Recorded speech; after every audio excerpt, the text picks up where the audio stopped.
you know, I'm here, and I'm the director of the Israel Action Center at the JCRC of Greater Washington. The JCRC is the public affairs and community relations arm of the Jewish community of Greater Washington. We are the, sorry, I already said that. I'm also nervous. We represent the Jewish Federation of Greater Washington and more than 100 Jewish organizations and synagogues throughout the region. One of the 4 pillars of the JCRC's work is strengthening the U.S.-Israel relationship. Our Israel Action Center continues to expand pro-Israel grassroots advocacy throughout Maryland, Virginia, and D.C. We are proud to bring educational advocacy opportunities throughout the year and are especially excited about our 3rd Scholar in Residence Week featuring member of Knesset Ayelet Nahmias-Verbin.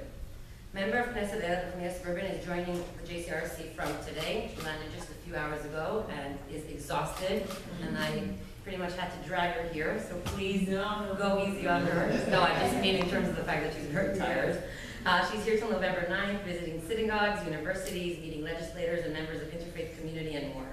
We are proud to offer our community these unique and thought-provoking programs which honor the legacy of Yitzhak Rabin and consider a fresh perspective on progressive Zionism. As Pina mentioned, all Israelis who were alive at the time remember where they were on the night of the assassination. I was an 18-year-old who had just returned home from living in London, and I will never forget it. I was just watching TV, but I felt very disconnected from Israel at the time, having not lived there for the past 4 years. And those 3 shots at the square, the Rabin Square, reconnected me to Israel at once. I became part of what was known as the Yaldei HaNerot, the children of the candlelights, of the lights. Children coming together, teens coming together, lighting the lights, singing songs, filling the squares, and really feeling that we've lost a father/grandfather, a big leader. And that's something that really sticks with me till today. As the 20th anniversary of Rabin's assassination approached, we at the JCRC became really introspective and wanted to bring to the community someone who we felt that could understand what Rabin was trying to build, both inside, within Israel, and with her neighbors. And we were very lucky that a member of Knesset Nahmias-Verbin is going to do exactly that. So she's here to provide her first-hand insight into Rabin's steadfast leadership, passion for Zionism, political and military contributions to the state of Israel, and his vision for peace in the Middle East. Her discussion of Rabin's aspirations to create peace and justice inside Israel and between the Israelis and Palestinians could not be more timely given the state of Israel, the state of affairs in Israel today. Member of Knesset Nahmias-Verbin began her career as an assistant to Yitzhak Rabin shortly before he became the leader of Israel's Labor Party, and continued after Rabin became prime minister in 1992. After the tragic assassination, Nahmias-Verbin became the general director of Shalom Chaver, an organization established in Rabin's memory.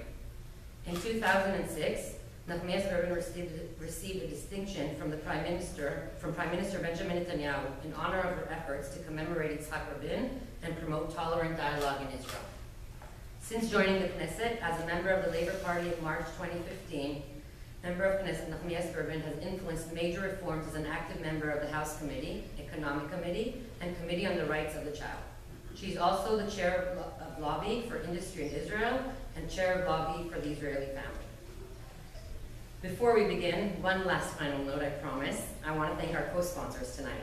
Americans for Peace Now, AJC Washington, B'nai B'rith International, the Embassy of Israel, Gather the Jews, Israel on Campus Coalition of Greater Washington, Israel Bonds, Jewish National Fund, New Israel Fund, and Stand With Us. Also, of course, want to thank the DCJCC for hosting us tonight, and the Jewish Federation of Greater Washington, and my friend and colleague Pina Ginyaum for their incredible partnership and putting this event together with us here tonight. Final reminder to please turn off your cell phones if you haven't done so by now. And now, finally, without further ado, please join me in welcoming a member of Knesset Ayelet Nahmias-Verbin.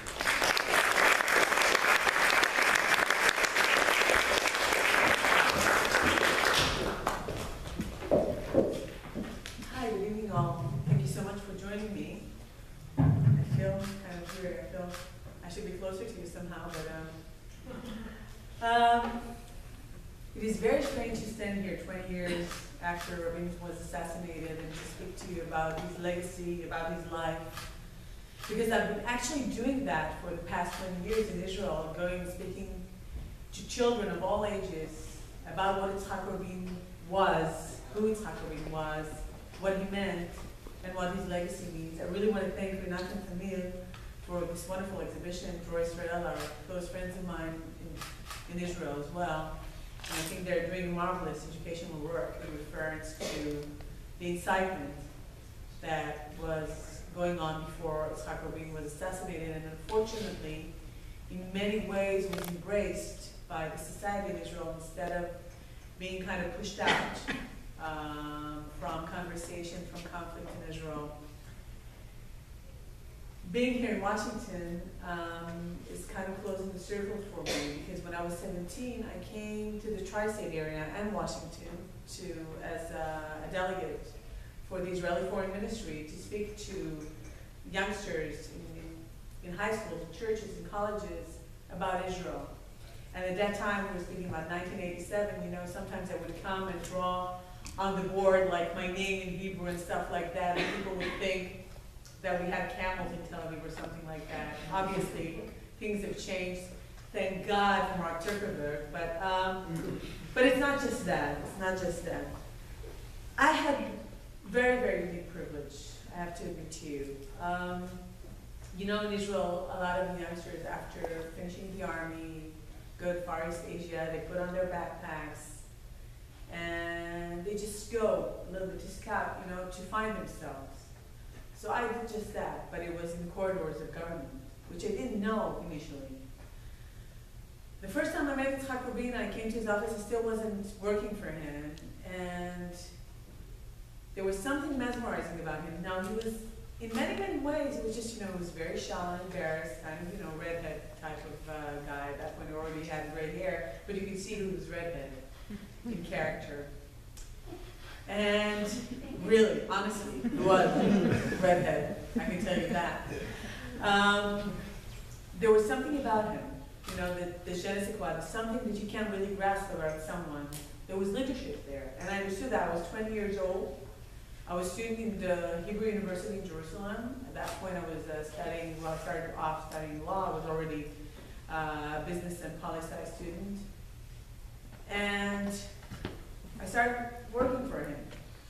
It was very strange at that point, because he was, it was him against Shimon Peres for the first primaries in Israel. And he didn't understand Rabin, I was speaking about. He was, you know, he wasn't the typical narcissist politician. He didn't think, you know, he knew his own value, you know, he knew his own worth, but he didn't think much, you know, he had self-derogatory humor, he was able to laugh about himself. And not many young people were supporting him at that point. It was the first primaries in Israel ever. Unfortunately, it wasn't the last. Being a primaries, you know, being a candidate in primaries myself, I can tell you that's not the best system to choose people. However, not many young people were rooting for him. One of the reasons was probably, you know, Peres was conceived as more of a visionary. You know, he spoke about the New Middle East. Rabin was practical. He was always pragmatic.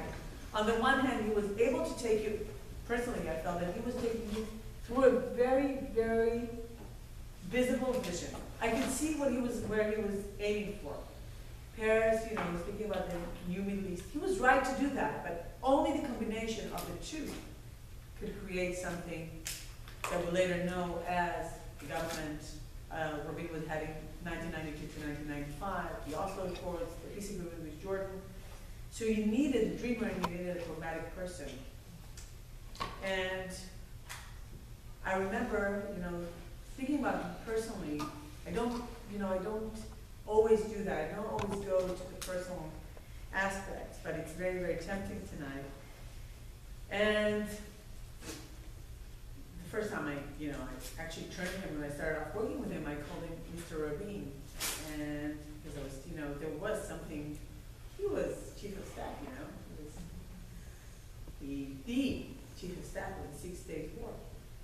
And he said, you can call me Yitzhak. And breaking the ice just like that. And I started going around in Israel with him to many, many places. I think one of the strongest experiences that I've had that has affected me when I decided to take the plunge and become a politician myself was still primaries. It was winter. We came to Haifa. Shabbat, 4 o'clock in the afternoon. How many people in the room? In the brand, the Labor Party, whatever there. How many people were there? 4 people. Yitzhak Rabin sits down and started speaking to them as if there were 400 people in the room, answering their questions, speaking to them. I think that was one of the strongest experiences that I've had in life. The respect I felt for people. Understanding that even though there are only 4 people in the room, they are echoing. And that's how he echoed his vision. And when he won the primaries, and we went on to the campaign, sense in Israel was that change is needed. I could cry when I'm speaking about the 1992 campaign, especially today, because in the campaign of 2015, I thought that Israel was crying for change. I had the same sentiment when I was going around as a candidate myself, asking people to vote for the Zionist Union, and I felt that people wanted change. And Israel, in many ways, has changed. Israel is still, you can see it in the wonderful exhibition outside. You can see that Israel is still not in mourning, but under the effect of this terrible, terrible assassination. That no matter which way you take it, or from what perspective you look at it, has changed the course of history in Israel. It really doesn't matter where you're trying to look at it. And I remember Yitzhak Rabin being drawn to the people. Now, he was very shy, as I said before. He was embarrassed when people liked him. He wasn't a small talk master, which is quite interesting because he was very, very fond of American politics and American democracy. He was the Israeli ambassador to Washington. And you can see pictures, you can see pictures next to President Ford, and you can see that he liked being here. Yeah, there was no small talk master. But I remember him going to people, all of a sudden being drawn to the fact that people loved him and the fact that people believed in him. Because when he was speaking about changing priorities, when he was speaking about the option of peace with Syria, about the nonetheless important process with the Palestinians, because he believed that the Syrian channel would advance quicker. It took him by surprise, the fact that Palestinian route came on first. I think he believed at that point that it's very, very important to get a deal done with Assad Sr. Very interesting to think about, I decided, everybody's asking me all the time, especially in the past month, what would have happened if? And I'm trying not to think about it, even though I read the critic today in the New York Times about Dan Efron's book. By the way, sounds like a fascinating book, so I'm sure you're going to have a fascinating get-together with him. But he's really trying to contemplate what would have happened if. I've stopped doing that. First of all, I don't have a crystal ball. And then again, I would have a crystal ball that has to look back and forth and back. I don't know. I can tell you that a few weeks before the assassination, we have started preparing ourselves for new elections in Israel. It was very, very obvious that the elections are going to take place at the beginning of 1996. And we didn't get there. We didn't get there. I'm trying to think what Yitzhak Rabin would think about Israel today. Not an easy thought. I don't think he would be very, very happy. On the one hand, I could think about things that would have made him happy, such as there are more young people in politics nowadays. I think he would be happy about that, because when people ask me about his legacy, I keep saying his legacy is really kind of Kennedy kind of legacy. Ask what you can do for your country, not what your country can do for you.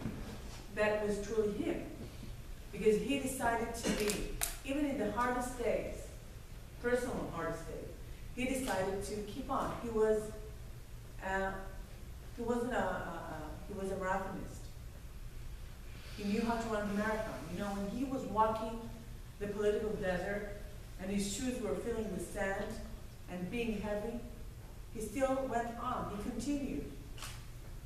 When things were challenging him, it was still there. He could endure them. That is not obvious for a politician. That is not obvious at all. Because a politician has to take so many difficult decisions. Being prime minister in the 1970s, being a prime minister in the beginning of the 1990s was very, very enduring, and he had to take decisions. What do you mean on a daily basis, on a minute basis? Very, very difficult decisions to take. So I think his strongest legacy is probably what you're doing, what you're doing, Lina and Noah. What everyone's doing is just finding the way of how to make a difference, of how to make an effect. You know, even when I wasn't a politician, I was trying to find my own ways of making a change. I was a woman board member very early on in life, and I was heading the Israeli branch of women corporate directors. I set up a whole community for reserve duty families, which is very, very important to me because my husband is in the Army Corps for many, many years. Always trying to make an effect. I think the fact that I took the plunge and went into politics after all, which was not an easy decision. It's not easy to be a politician. It's not easy to be a woman politician. We have 3 young children, so it's very, very challenging. However, I decided to take the plunge also because of Rabin. It had a major, major effect on my life. I think the fact that I saw, not just that I saw greatness, because it's not that I, you know, if you come to Israel, if you come to Tel Aviv, or when you come to Tel Aviv, please let me know, and I will make sure you go to Rabin's museum. Because I think more than anything, that is what he was. This is not a mausoleum, no admiration there, just pure facts saying Rabin and Israel are completely tied, completely woven in together. The history of Israel and the history of Rabin. Rabin was a true Zionist. Being Zionist nowadays is not just about being in Israel. You're 67 years old, very young country, very challenging country. My family has actually been in what is now known as Israel since 1777. Basically forever, right? I'm very proud of that. But my life's mission is to make sure that a promising land becomes a promising country. A promising land becomes a promising country. It's always, but it is what it is. And I think Zionist values are much more than just the fact that we are there. Zionist values are humanity values, are social justice values. That is part of Zionism. It doesn't sound like part of Zionism, I know. But I think that's what modern Zionism is. And we should take that toll. And that toll is not easy. Because we are a fragmented society. And being a small country and a fragmented society is much more challenging probably, whereas, you know, big countries also having a hard time dealing with the refugees issues, for instance. So can you imagine a small country such as Israel dealing with that, dealing with the challenges? Can you imagine when Rabin became prime minister for the second time? We were a very young economy. Israel was a developing country at that point. We had 1 million newcomers from the old Soviet Union. 1 million newcomers to a country of the size of about 5.5 million people. No, 5 million at the time. All living in trailers, basically, because there were not enough houses to have them. At that point, the right had invested a lot of resources in the settlements, and also we're tackling the issue of how are we dealing with the Palestinians, because we were in the midst of the first intifada, the first uprising, which was basically stones, something that we are unfortunately revisiting today. Knives, stones, rocks, basically the same uprising. And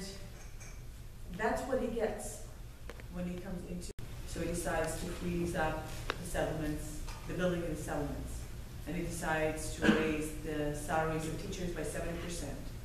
And he goes to America and brings the money that Shamil wasn't able to, his predecessor, wasn't able to bring on because they were not able to agree on what is the vision, basically. What is the vision for Israel? Are we going to continue living in the middle of Intifada? And this is also after the first Iraq War, which also had a huge effect on Rabin.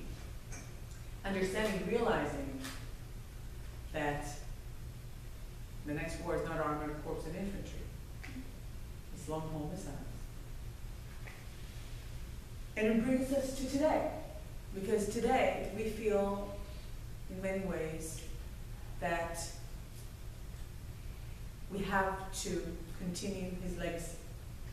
And his legacy is a civil one as well as a security one. It is continue the process, the peace process, towards a two-state solution, and making sure that the challenging Israeli society brings about equal opportunities, which sometimes it's very, very hard to detect.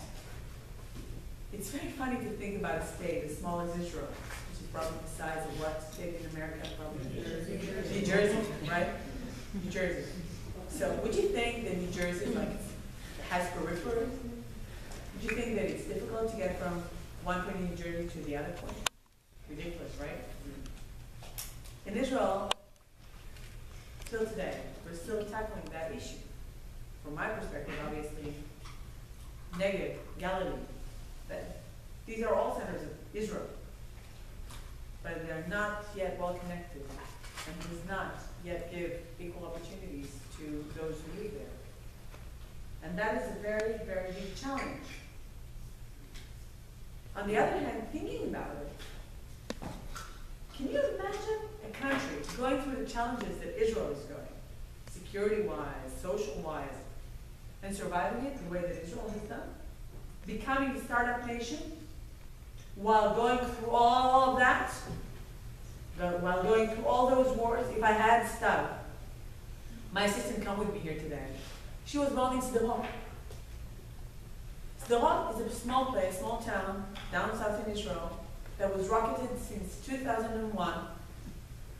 When she was there in 2001, they had 3 seconds to get to a shelter. 3 seconds. Most of them never got there. You just had to bet on luck. Can you imagine Mexico rocketing Texas? And living under that threat for so many, many years? So whereas, first of all, I have no privilege of being pessimistic. Shimon Peres has a nice saying about that. He says, there's no difference between the way that a pessimist and an optimist die. The only difference between the two of them is how they live. That is so true. So being an Israeli politician, I really don't have any kind of privilege to be frustrated, being upset. I have to wake up in the morning and think of what I'm doing next. Last week, for instance, I had my first law passed, which was very, very challenging being in opposition. And my first law, which I would not have bet would be the first law to pass in this kind of atmosphere, was the children starting first grade have to learn Arabic. Wow.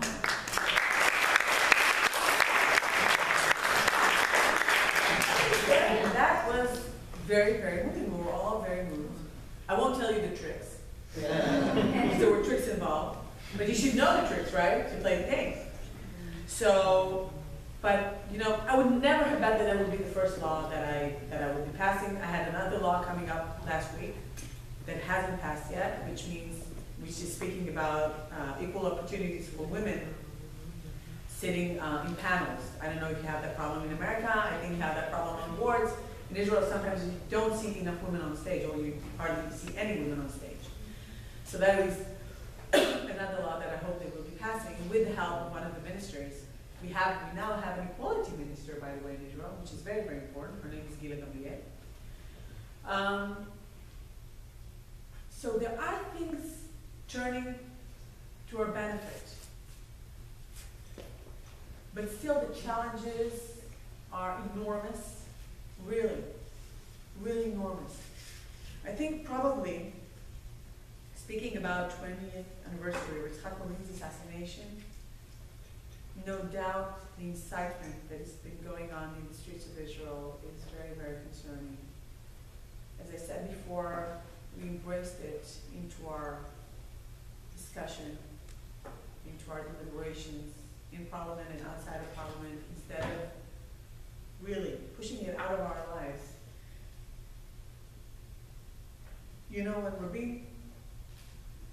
when the street was inciting against Rabin, the sedition was horrendous, really horrendous. You could see the pictures here. I can tell you one thing. Look on YouTube. It's so much worse than these pictures. Pictures, you know, still cannot speak. It was terrible. Really, they were flaming up the streets. He wasn't that affected by it. The only time he was really affected by it is when he thought they were hurting his wife, Leah. But one of my strongest emotions looking back is the fact that nobody is standing and saying, stop this incitement. Words can kill. Probably a lot of the people just didn't think that way at that point, in spite of a lot of rabbinical incitement, you know, and rabbis sometimes have a really huge effect on their congregations. Very, very right-wing rabbis.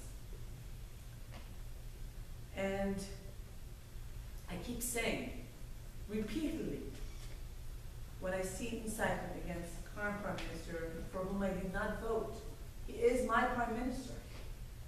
He is my Prime Minister. I will not allow any kind of sedition to take place against him. And there is sedition against President Rabin. And that scares me. That scares me because it seems like if you want to be heard, if you want to be a leader that is heard, you have to incite. You have to inflame. Now, we're Middle Easterns. We have temperament. We're very this stuff, right? That's not where we intended to go. And sometimes I find myself, as a politician, being interviewed, and all of a sudden I find myself inflaming. I stop it. I just stop it. And it's difficult for me because the other half of my family come from Salonika, right? From Greece. So we're very, very, very, very temperamental. So it's not easy for me, but you have to control yourself. And you know, when I shout in the parliament, which is my job basically, that's what I get paid for. I also have to remind myself to kind of mellow it down. And that's challenging, but I mellow it down because I know it's for a good purpose. It's for the purpose of tolerance. It's for the purpose of practicing giving myself some practice in hearing opinions that I have a very hard time listening to. I think that's being Zionist, being tolerant is being Zionist, because Zionism was always made up of the veterans of the country accepting the newcomers. And when we did not take them in, then from my perspective, we're not being Zionist. Worst of all, we're not being Jewish. Worst of all, we're not being Jewish. And for me, it's very, very, very important to be Jewish, as much as it is to be a strong democracy. I will try and finish it up by speaking about the Israeli democracy, which I spoke quite at length about, and I want to give you the opportunity to ask me any questions that you would like. Being Jewish and democratic is challenging. I don't know why, but it's challenging. I see it's also challenging in America to be a strong democracy. Now in Israel, with the parliamentary system, when it's fragmented, as we are fragmented, we have too many fractions in Israel, it would be much more ideal. You know, when I was growing up, we had, you know, very, very obvious, we had the Labour Party in any kind of form or shape, and you had the right wing. It was easier. It was easier. It was, I think it encouraged less inflammatory conversation. we have become more inflammatory due to the fact we're fragmented because everybody's competing on attention. And that weakens our democracy. And Rabin's assassination obviously weakened the Israeli democracy. I think about the Rabin family with whom I'm very, very close, and I keep saying to myself, you know, waking up in a country, loving a country, where your brother killed your father, your grandfather, your husband, it's very difficult, and not to give up. It's very difficult. But that's what they did. And that's a choice that we have had to make. I spoke yesterday on Mount Herzl. Yesterday was November 4th. And I spoke with my very, very close friends, 300 or 400 of them, we have been walking for a long time with Yitzhak Rabin. And we really, really miss that kind of leadership. I'm trying to hope that eventually hope will prevail. Last week, I met President Clinton in Tel Aviv. And he was speaking at length about the fact that when you wake up in the morning, you have to choose, you have hope and you have fear. And you have to make sure that hope is always stronger than fear. And I don't only love being in Israel, I really, really love being in Israel. I apologize, I love my country so much. Not that I need to apologize, but sometimes I understand why from the outside it's difficult to understand. It's an amazing, amazing, amazing country. But I really, really feel that I'm part of a group that needs to make sure that it stays there, that it grows stronger, that my children and their children will be able to live there. And that is a very, very difficult toll. We're 67.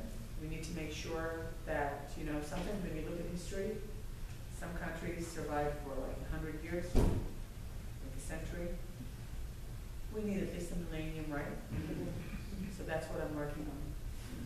Thank you.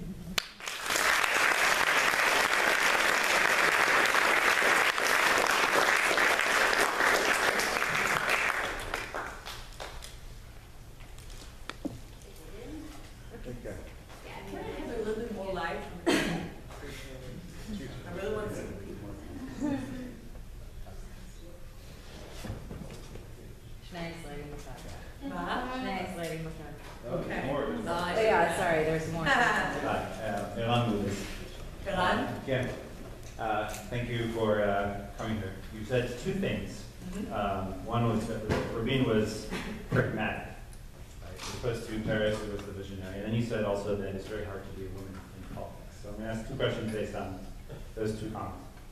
First one is, do you think that in Israeli politics, whether on the right or the left, particularly in your party, I'm not asking you to say anything bad about your leader, who was here 2 weeks ago. I'm going to be here. Right. Do you think that there is that pragmatic leader? Because a lot of critics of Herzog said that, you know, he's a visionary, but he didn't have any pragmatic answers. And secondly, do you think we can have another woman prime minister in the future? First of all, we have to have a woman prime minister, but apparently you are going to take us to. You're going to beat us to it, because I'm going to be president, so.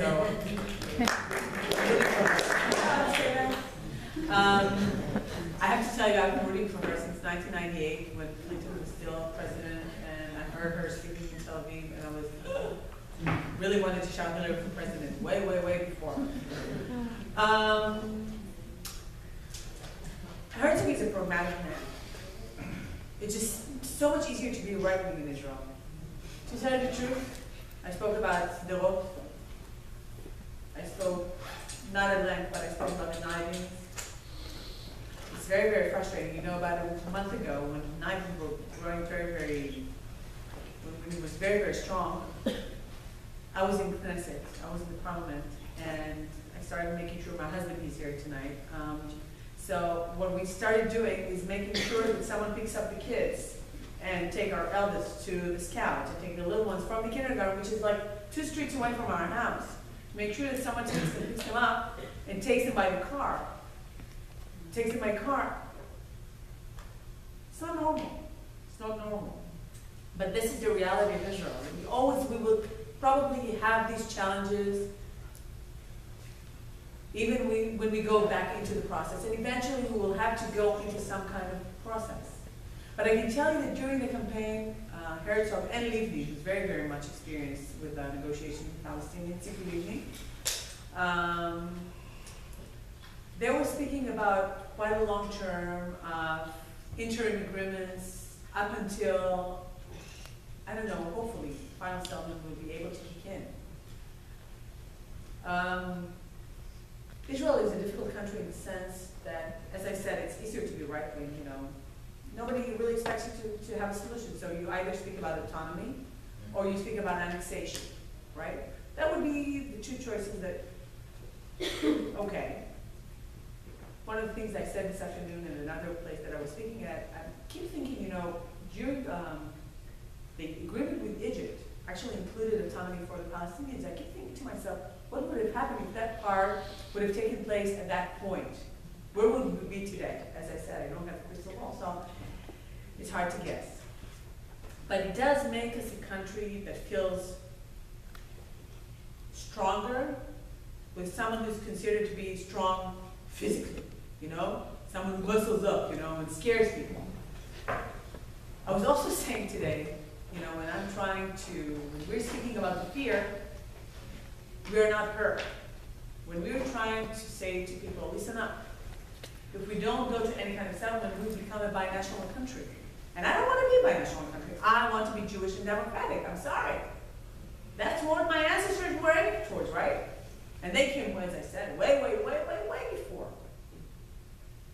And when we were trying to say that, that's not okay, by many on the right wing. But when they're trying to scare us, that's okay.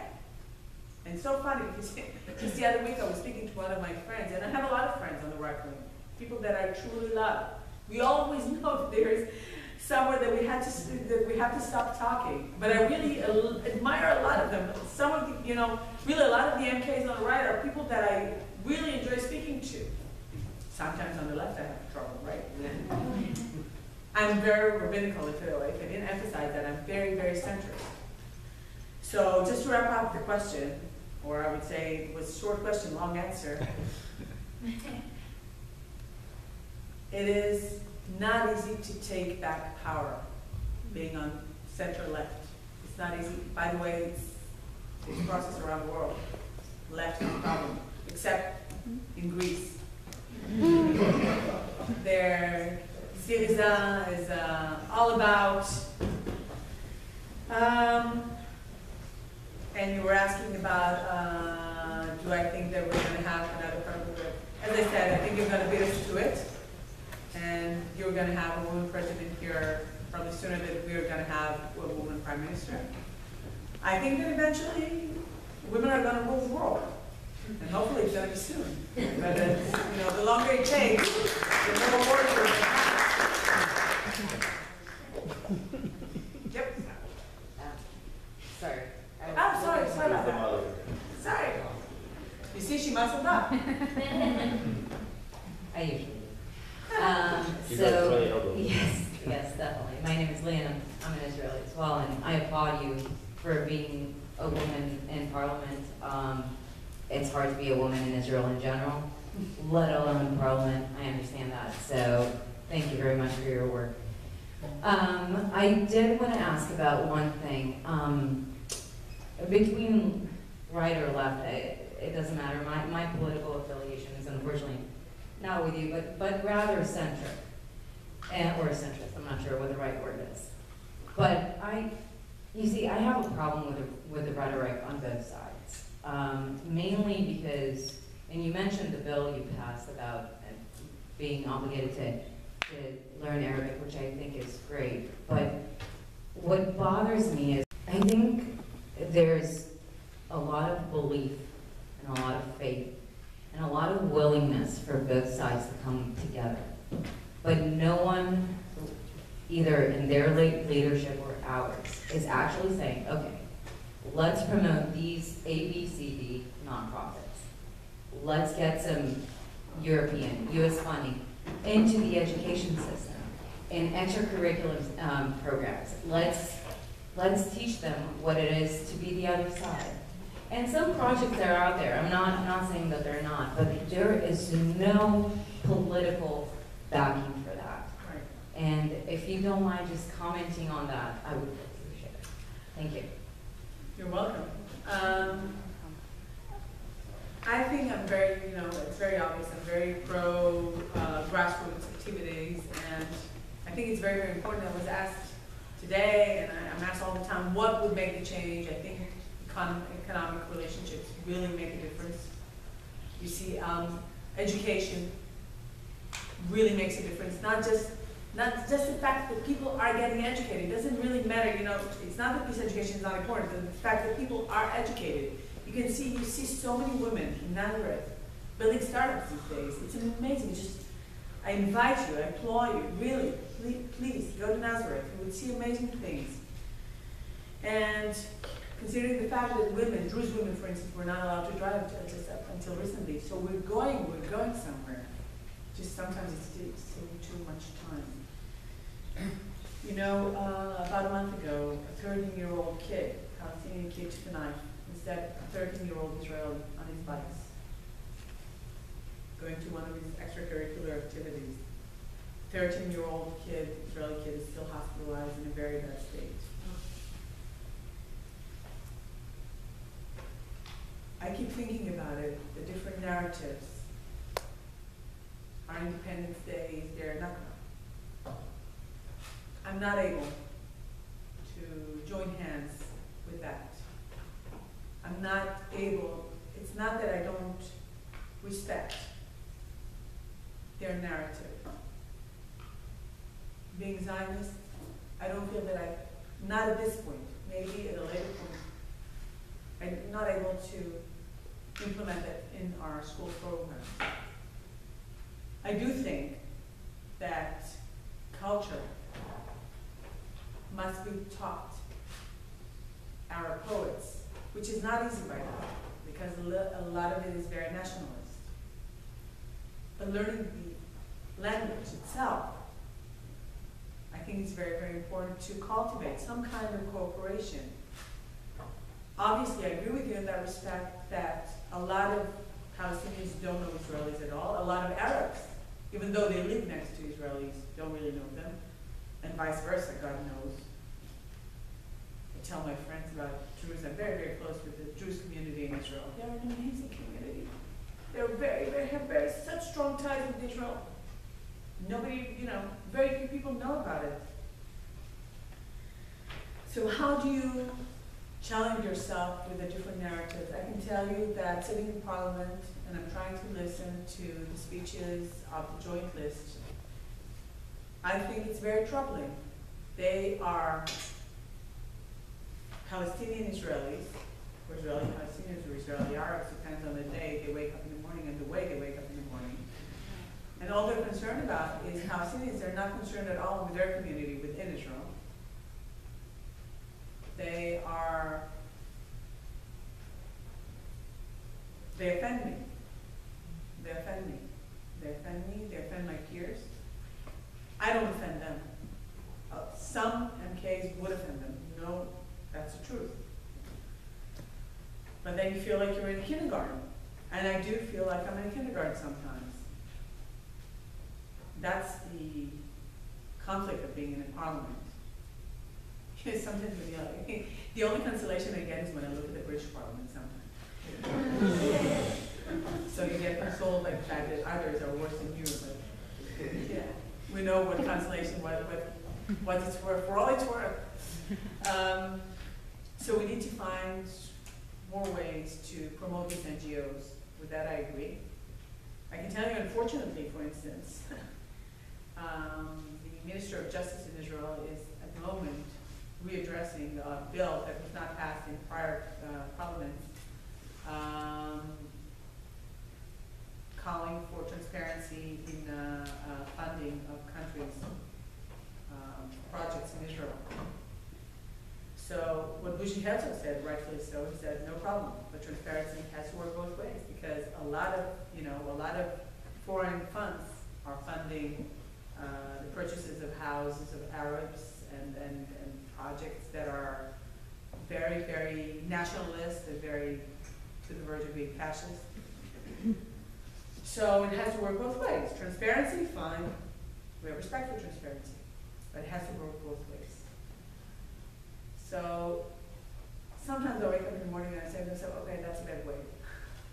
That's a bad way. But it is challenging because, as I said, when you see a 13-year-old boy being stabbed and his, his parents sending him on his bikes, to his extracurricular activity, and I went to the hospital when the knives were very strong. I went to the hospital and I met the Rabin family, whose father was assassinated and their mother was in intensive care. They were about to leave for their father's funeral. It's terrible. You just go out in the morning and you're not sure whether or how you're going to return to your home. Richard Lakin, who died last week from his wounds after being wounded very, very badly in the bus in Holland-Sea, also about a month and a half ago. And he was a peace activist. He was a peace activist, a true peace activist. So they're always challenging.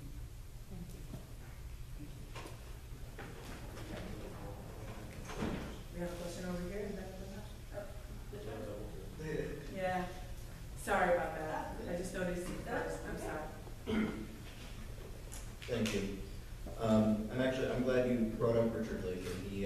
He grew up in Newton, Massachusetts, which is where I'm from originally, and it reminded me of the issue. I have a feeling this sort of connection to Israel, but still from a distance. And one of the things that sort of disappoints and frustrates me recently is the way I feel like Israeli Jews view American Jews. As we don't care about Israel, we don't know about Israel, we're just slaves of Obama, and that's sort of how I get the sense we're viewed as. And I'm just curious if you think there's a way to sort of arrest that trend a bit, because I think you can tell the audience here we really do care. Yeah. Well, I'm tempted to sing Summertime, but I'll spare you. Obviously, this has been a challenging year for the relationship between America and Israel, and it's a good opportunity to apologize to you for tearing you apart. Even though I didn't personally do it, but I think it's a good chance to do it. I would say Prime Minister Netanyahu did not always make the right choices. Is that a nice diplomatic way to say it?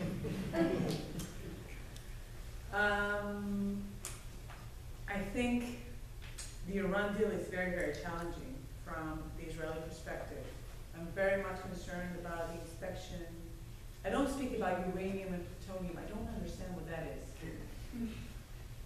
But my expertise, before I came from the business sector to the parliament, and my expertise was corporate governance. And I'm asking myself whether anything was governed before, not before the agreement was signed, when Saba were going to inspect the nuclear in Iran.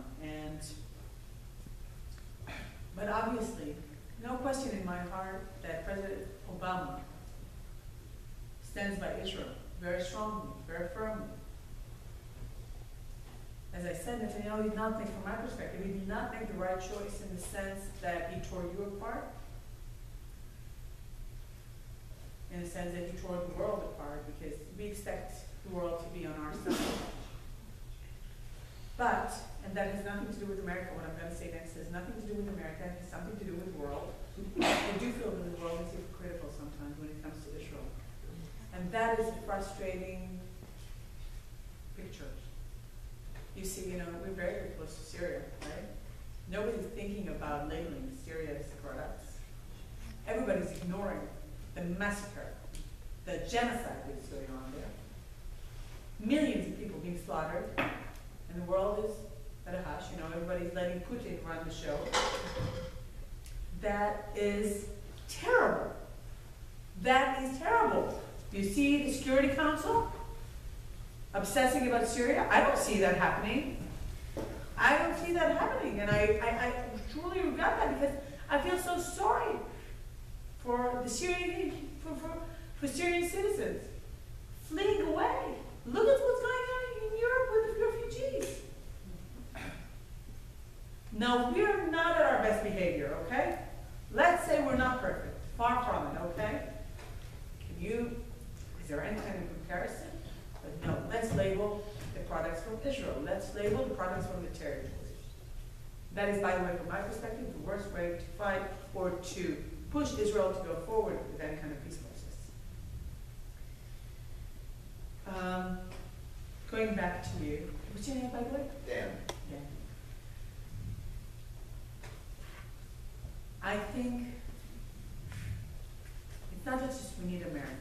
I think America needs us, not in a kind of, I'm not saying, oh, you need us too, because we're the only democracy in the Middle East. No. I think we share the same values, the same core values. We don't always practice them the same way. But America is also, I don't say America is not perfect. I'm not sure I'm allowed to say that, but America is not perfect. It is also a fragmented society going through several challenges. When I'm frustrated about Israel, I go to the end of the 1950s in America and beginning of the 1960s, even before Kennedy was assassinated, which is obviously a huge tragedy in American history. But I keep saying to myself, okay, in America, in the 1950s, black people still had to sit in the back of the bus. Look where we are. So every time I'm frustrated by the course of history, that's what I remind myself. That's what I remind myself. That it did take a little bit of time, but look where we are. So that gives me a lot of hope. And I'm very, very hopeful towards the meeting of Prime Minister Netanyahu with Obama next week on Tuesday. Probably know also Jonathan Pollard is going to be released from prison after 35 years on November 20th. This is also something that had a very, very major shadow on the relationship between Israel and America for many, many years. So, although still challenging, and this coming year, you have, by the way, the best campaign I've ever seen. This is like the best joke ever. So, watching that surface, I do ask myself, what will Obama do in respect to his expectations from Israel in regards to Palestinians? That is still a question from my perspective. I don't know what he's going to be able to do. Because if he wants to root for Hillary Clinton, I don't know how strong he will push Netanyahu.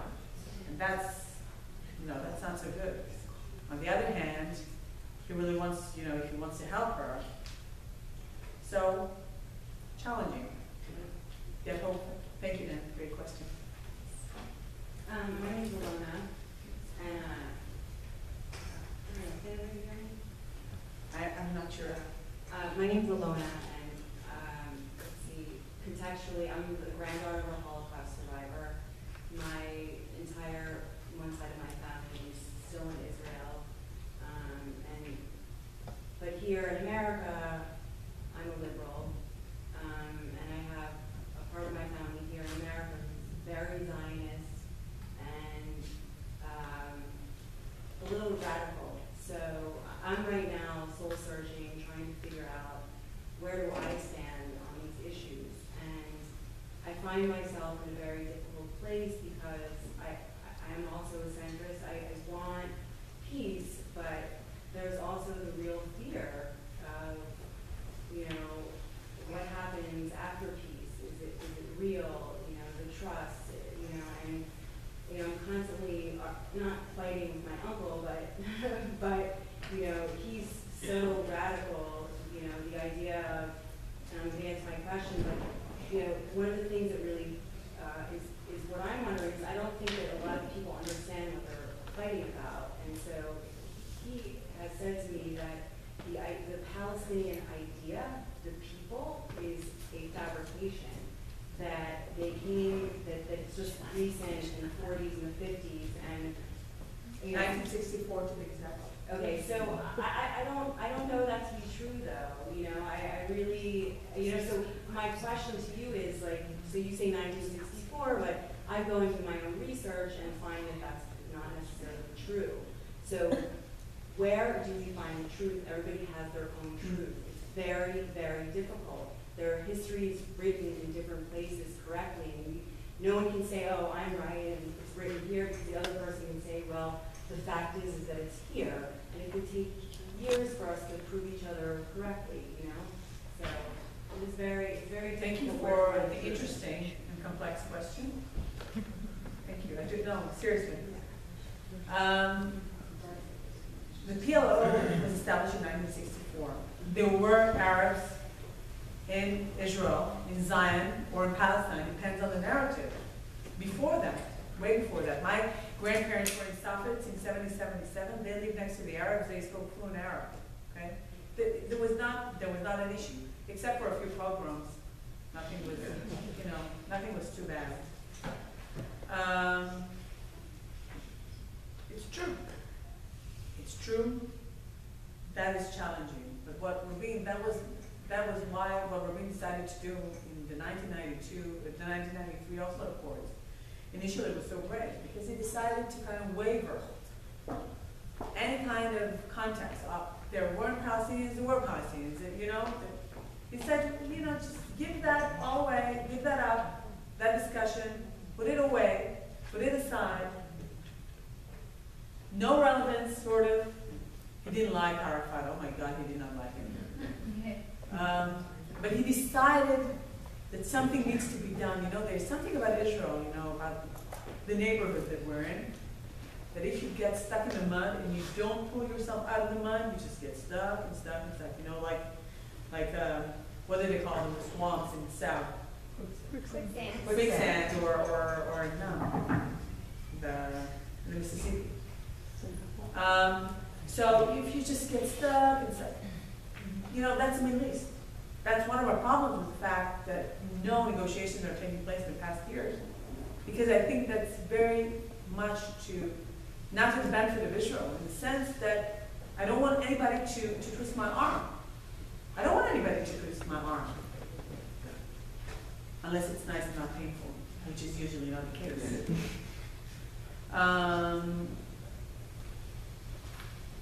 You know, in South Africa, after the apartheid, they did something very, very brave. I don't think we're going to be able to do that because it's a different situation. And I spoke at length to African journalists just very recently in Israel. They had a huge delegation coming to Israel, journalists from all over Africa. It was fascinating to listen to them, not just to speak with them, but to listen to them. And in South Africa, they had a committee that was called Reconciliation and the Truth. And basically what they were doing was kind of clearing the air, speaking about everything that went on during the years of apartheid. We're not there. I don't think we'll be able to be there because it's different. You know, this was really people.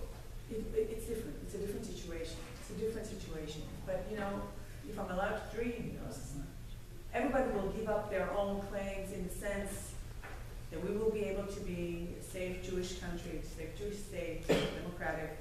They will have their own state. It's not that I'm rooting for the two-state solution. I just don't see any other solution.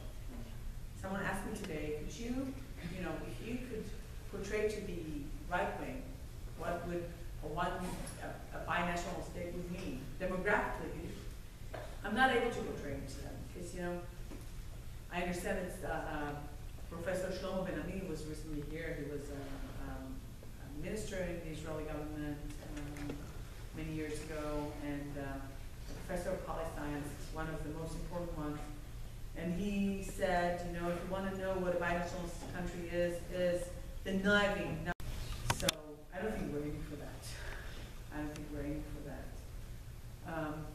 I think with any process that will take place, we will have very, very strong security challenges. You know, I remember going to places where buses exploded, and it was terrible. We went to see, by the way, most of the buses that exploded was Iran's work, Islamic Jihad, that was nurtured by Iran in those years. Still is in many ways. Now it's Hezbollah up north. So, and you think about ISIS taking down an airplane in Sinai. Can you imagine that? And just all over the place. That's ISIS, that's an Islamic country. And everybody's pointing a finger at Israel. So, on the one hand, I say to myself, okay, we need to make an effect. We need to make a difference. We need to be proactivists, to be proactive. On the other hand, you say to yourself, oh my God, let's just shut ourselves down. You know, I remember during last year, during Protective Edge. You know what my kids had to do? We lived in the heart of Tel Aviv, and their kindergarten was in a very, very, very old house. They didn't have a shelter. Now, you could not go to work forever, right? There were missiles shooting over Tel Aviv. And you know, the Iron Dome is also basically a missile shooting another missile, right? So parts of them, you know, you never know which part's gonna, God forbid, fall on your head. So my kids, who were at that time 3-year-old, they were taught to be beetles, right? To be ladybugs, you know, to just put their hands on their heads and just 3-year-old kids. 3-year-old kids.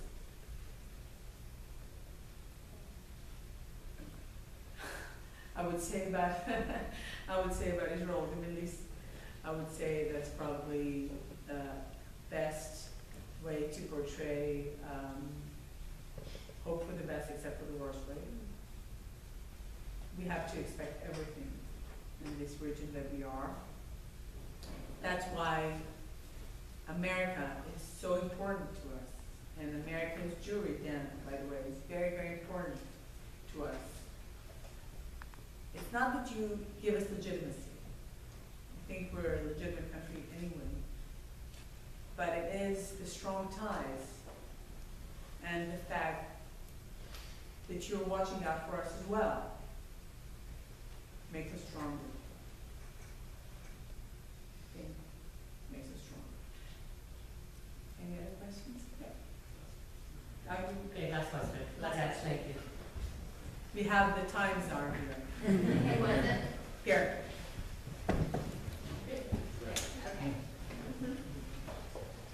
So a lot of people in this room probably know that the tech startups is the second most in the world. Do you think the Israeli government can do more to promote that, to change the PR battle? Just the innovation that comes out of Israel. Sorry. It's amazing. But a lot of the media focuses on the conflict. And if the Israeli government started to shift the PR battle towards the innovation, the life savings, with all the medical advancements, not just like security software, but also medical, agricultural. Do you think that the government's focusing on the wrong topics? What's your name? Adam. Do you work with Israel? No. Oh, okay. Thank you for this question. I think, oh my God, are we trying to point towards those directions? Netanyahu actually gave an interesting speech in the UN about a month and a half ago, and he was speaking about the Israeli startups. We're trying to invest a lot of money in promoting tourism to Israel. I mean, Israel is such a beautiful country. It's growing beautiful by the day. We are working very, very hard on exposing what we're doing. I mean, so even if you go to Nazareth, as I said before, you go to Beersheba, where it's, basically it's the cyber capital of the world nowadays. And not that it's the only homeland security and stuff like that, it's the only thing that's important. As you said, medical devices, medicine, agriculture. amazing. I count my family, actually. My father started off with a very, very small kind of factory that now exports to 75 countries in the world, agricultural, irrigation accessories and desalination accessories. And that's mature industry, right? It's not even, but even mature industry is like, in high-tech kind of way, produced in a high-tech kind of way. Israeli really is so, it's amazing. Just imagine, it'd be funny to say, do you remember the 2008 financial rundown? I mean, obviously, here with Israel went through it like. On the other hand, at the moment, growth in Israel is growing a bit slow. So that's concerning. That's concerning. That's why we're so concerned about labeling, about BTS, about things like that, that makes export so much harder. But I think government has nothing to do. Government is trying to aim there. But people don't always want to listen. People don't always want to listen. In that respect, I think our family in America, it's very, very important that you echo that. That you tell people, it's okay to go to Israel. It's amazing. I mean, people come to Israel and they're like, oh my God. It's not so, it's not what we see on CBS, on BBC, on Fox, well, Fox not. Fox is okay. But it's, it's amazing to be there.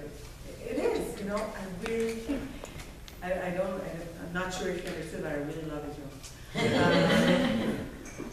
It's fantastic. It's fantastic. But it is challenging.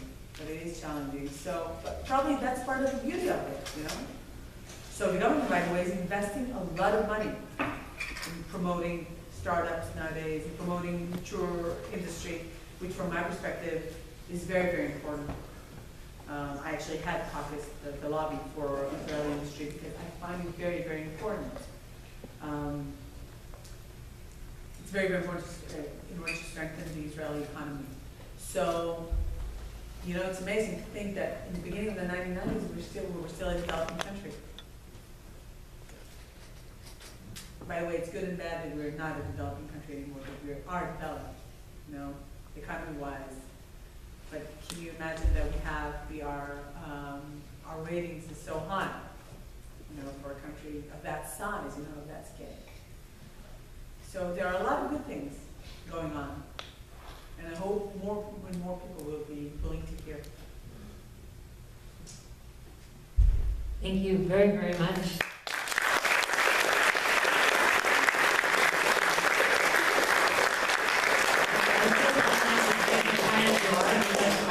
I feel bad now for seeing how tired you are because no one could tell. Thank you for that, really those inspirational remarks. I'm not tired anymore. Don't say that because now we're going to hit you with more questions. And thank you again to Tammy and the DCJCC, Dean and a personal thank you to Alexis Schwartz, for helping make this happen.